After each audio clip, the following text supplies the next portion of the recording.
Hai, ayo kita ngobrol tentang sepak bola. Buat teman-teman yang kenal saya atau mungkin sudah lihat video-video saya sebelumnya, pasti sudah tahu kalau saya itu adalah pendukung Arsenal. Dan sebagai pendukung Arsenal, saya mau ngomong tentang pelatih kita, Mikel Arteta. Karena walaupun sudah membawa Arsenal melalui banyak cobaan ya, dan akhirnya sekarang kita sudah mendekati dan bisa lagi bertarung di papan atas Liga Inggris dan memperebutkan posisi 4 atau bahkan mungkin kita bisa berebut di posisi 3, jadi masuk ke zona Liga Champions. Itu masih banyak yang masuk ke kubu Arteta out. Nah, saya di sini mau memberikan satu pembelaan. Sebenarnya bukan satu, saya mau bikin beberapa video karena saya ada beberapa poin yang pengen saya sampaikan. Di video ini saya ingin menyampaikan poin tentang man management. Oke. Karena banyak orang yang memakai poin man management ini bahwa Arteta ini man managementnya nggak bagus. Oke. Sebelum kita masuk lebih jauh, saya mau ngobrol dulu tentang press conference-nya Arteta di awal-awal dia ditunjuk sebagai manajer Arsenal, sebagai head coach ya. Ini kalau saya terjemahkan secara kasar nih ya, untuk apa yang dia sampaikan di press conference itu kira-kira seperti ini ya. Saya punya beberapa ide yang saya ingin simpan untuk diri saya sendiri karena saya ingin melihat bagaimana pemain-pemain itu bertindak. Saya pengen melihat bagaimana tingkah laku mereka dan saya pengen lihat bagaimana ketika mereka hidup bersama-sama. Saya mau melakukan hal-hal sesuai dengan yang saya mau, tapi saya akan berusaha untuk meyakinkan kepada mereka bahwa itu adalah jalan yang terbaik untuk semua, untuk gimana ya? Saya ingin melakukan hal-hal yang sesuai dengan keinginan saya, tapi saya akan berusaha untuk meyakinkan mereka bahwa itu adalah jalan yang terbaik untuk semua sehingga bisa hidup lebih baik. Semuanya harus saling menghargai dan jadi terutama semua harus saling menghargai dan saya ingin semua itu bertanggung jawab dan semua bertanggung jawab terhadap apa yang mereka lakukan. Tidak ada yang bisa menghindar. Saya ingin orang-orang untuk mengambil tanggung jawab terhadap pekerjaan mereka dan saya ingin mereka membawa passion dan energi ke klub sepak bola ini. Nah itu ya, jadi teman-teman di situ itu ya, ini kasar saya ya, terjemahan kasar saya terhadap apa yang dia sampaikan di press conference. Jadi intinya adalah dia pengen membawa harmoni itu balik lagi ke tim Arsenal sehingga tim Arsenal itu bisa bekerja sama dengan baik. Oke? Nah, dari poin itu kan ya. Itu yang saya ngomong kenapa dia lalu banyak membuang pemain-pemain yang tidak cocok dengan dia. Oke? Yang pasti yang pertama adalah pemain yang tidak cocok dengan gaya bermainnya. Oke, dan seperti kita tahu bahwa sewaktu Wenger itu menjabat sebagai head coach di Arsenal, gaya bermain dia itu lebih ke gaya menyerang yang indah gitulah ya, yang hampir mirip kayak tiki taka. Jadi passing pendek, menyerang cepat gitu ya, counter attack cepat, menyerang cepat. Itu cara bermainnya Wenger. Yang diikuti lalu Emery gitu ya. Emery itu juga kayaknya modelnya agak-agak counter attack juga gitu ya. Nah, Arteta ini lebih dia untuk pressing gitu ya. Jadi ya mereka yang gaya bermainnya nggak cocok pasti ya tadi diwarisi oleh dengan tim yang counter attack, menyerang cepat, dan sekarang dia mau pressing gitu ya, pasti banyak pemain yang nggak cocok, jadi banyak pemain yang dibuang. Kalau kita lihat dari pemain yang diwarisi Arteta itu sekarang udah hampir semuanya udah nggak ada. Sisa sekarang tinggal siapa yang dia wariskan, itu yang dia warisi gitu ya. Siapa? Bernd Leno, Granit Xhaka, siapa lagi? Sekarang tinggal Lacazette. Ya itu kayaknya pemain-pemain inti yang dari zaman Wenger ke zaman Emery yang sekarang diterima oleh Arteta, itu kayaknya tinggal sisa 3 orang itu. Nah, balik lagi tadi ya ke poin tentang kerjasama dan harmoni gitu ya. Banyak yang bilang bahwa Arteta ini man manajemennya jelek karena tidak bisa mengendalikan orang-orang kayak Ozil, kayak Guendouzi, kayak Aubameyang, karena ini 3 orang ini adalah yang mereka yang high profile yang dibuang oleh Arteta gitu ya. Jadi 3 pemain dengan profil tinggi.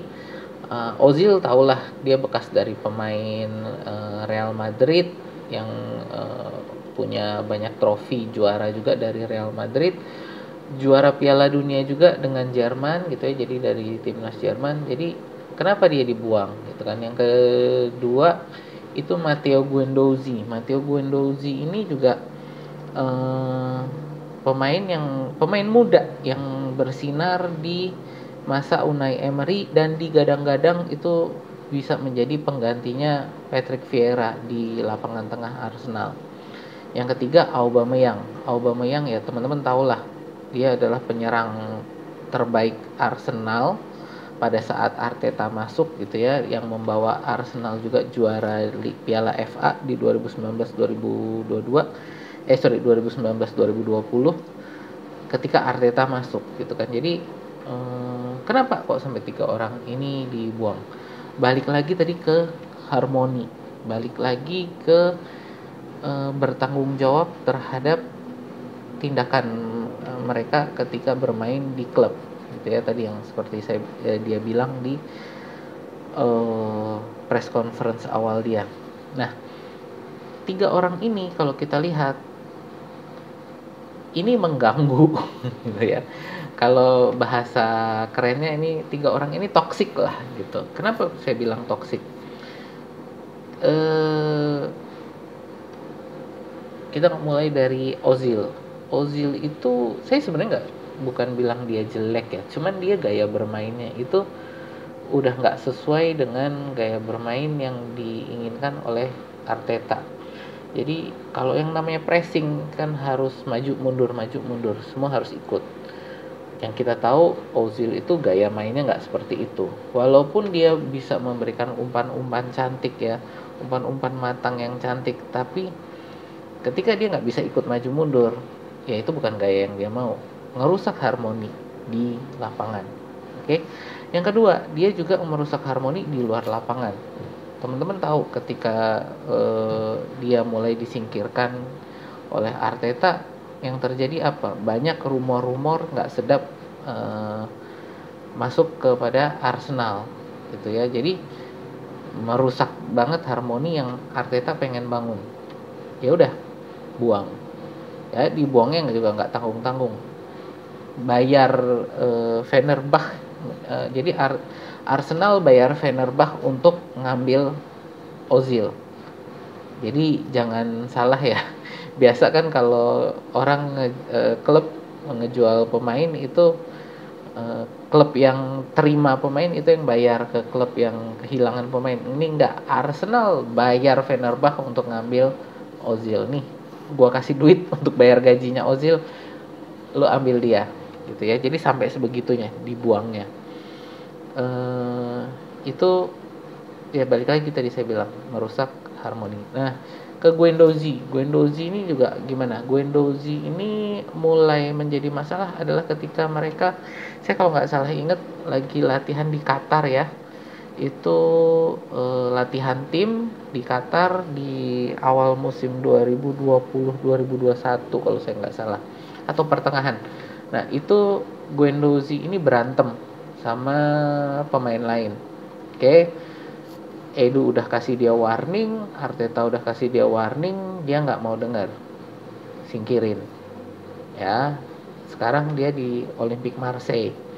Waktu itu di loan kemana-mana, sekarang dia udah di loan ke Olympique Marseille, dan dengan kontrak loannya itu Olympique Marseille sekarang udah harus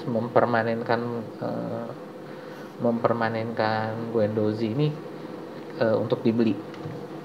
Jadi itu awal mulanya adalah dia berantem, dan ketika dia di loan juga dia sering banget untuk kasih kasih sindiran gitu ya terhadap Arsenal. Kalau dia nyindirnya Arteta, saya mungkin masih bisa terima, dalam akal saya oke lah, dia disingkirin, dia nggak suka sama Arteta, dia nyindir Arteta, ya oke lah.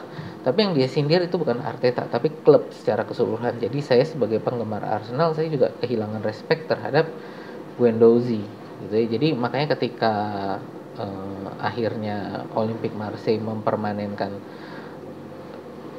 pembelian Guendouzi, saya juga seneng gitu ya.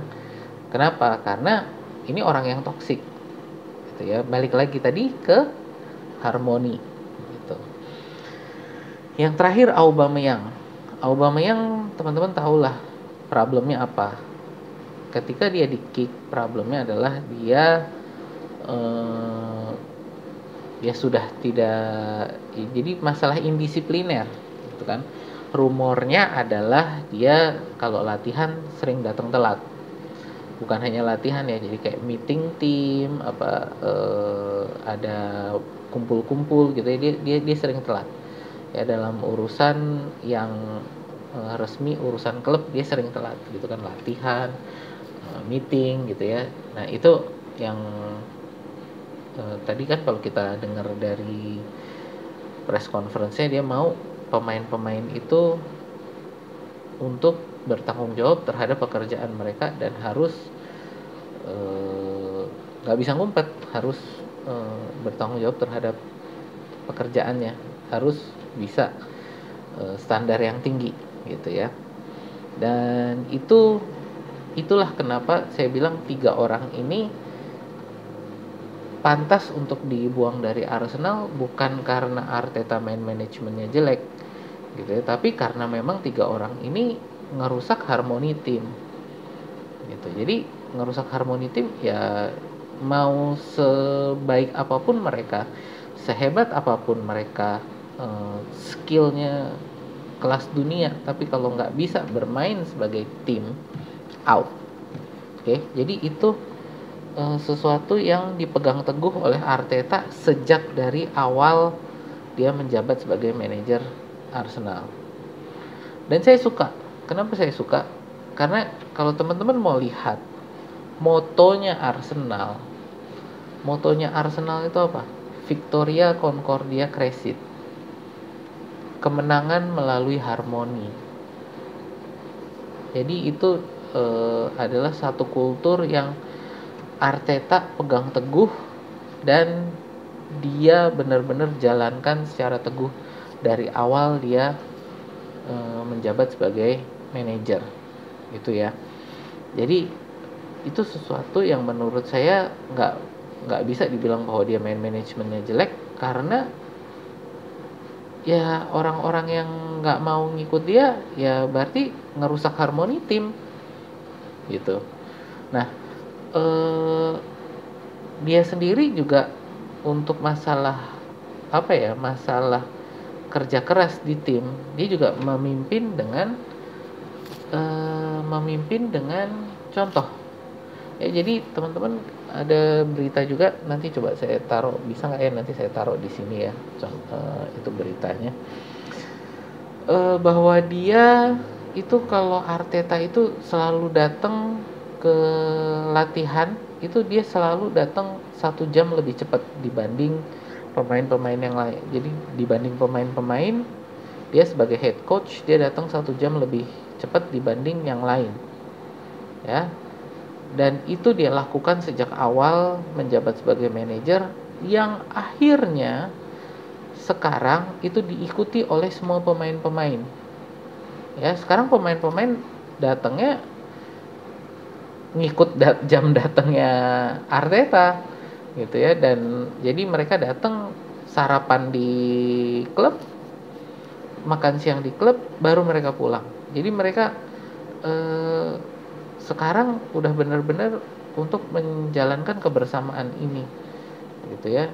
Udah banyak nih berita-berita tentang bagaimana tim ini menjalankan semuanya ini memang tujuannya adalah dengan bersama-sama, ya, bahwa ini perjalanan tim ini, Arsenal ini adalah perjalanan antara Arteta dan para pemain ini, mereka berjalan bersama-sama, ya. Jadi punya eh, punya tujuan untuk bermain bersama, bukan tujuan pemain masing-masing gitu ya. Jadi bersama-sama dalam perjalanan sebagai sebuah klub, Arsenal ingin mencapai papan atas gitu ya. Apakah nanti ke depan bisa untuk bersaing juara liga atau piala-piala yang lain ya, tapi itu sesuatu yang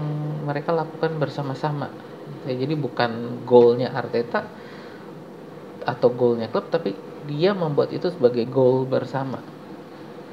Tuh, passionnya Arteta itu juga teman-teman bisa lihat. Arsenal tuh selalu sekarang bikin ada namanya bench camp ya. Kalau teman-teman cari di uh, YouTube channelnya Arsenal yang resmi, itu ada namanya bench camp. Itu menunjukkan bagaimana mereka yang duduk di dugout, jadi yang duduk di bagian pelatih dan pemain cadangan gitu ya, kalau di lapangan itu bisa lihat passionnya Arteta. Tiap kali pemain melakukan gol, tim kebobolan, atau ada ada pemain yang melakukan kesalahan, passionnya kelihatan gitu. Jadi makanya saya nggak setuju ketika dibilang Arteta ini man manajemennya jelek. Jadi kenapa saya nggak setuju? Ya tadi kita lihat pemain-pemain yang sekarang ada sama dia ngikut semua ya, dan mereka semua ngikut Arteta, ngikut yang Arteta pengen lakukan gitu. Jadi itu menunjukkan bahwa man management dia luar biasa ya. Pemain-pemain muda ini, yang kalau kita lihat pemain-pemain muda di klub tetangga ya, contoh aja dah kayak di Manchester United, pemain-pemain mudanya manja-manja yang hanya mementingkan sosial media gitu kan. Beda di Arsenal, karena budayanya dia pengen adalah untuk harmoni, kebersamaan, kerja keras, dan passion gitu ya. Jadi bisa dilihat bahwa pemain-pemain muda Arsenal ini mereka kerja keras karena terinspirasi oleh Arteta. Bahwa ada 3 orang dengan profil besar yang dibuang karena mereka mengganggu ya. Jadi mereka mengganggu, out. Oke, ini seri pertama saya dalam membahas pembelaan saya terhadap Arteta. Mungkin nanti bisa join lagi di video saya yang berikutnya. Terima kasih, sampai jumpa.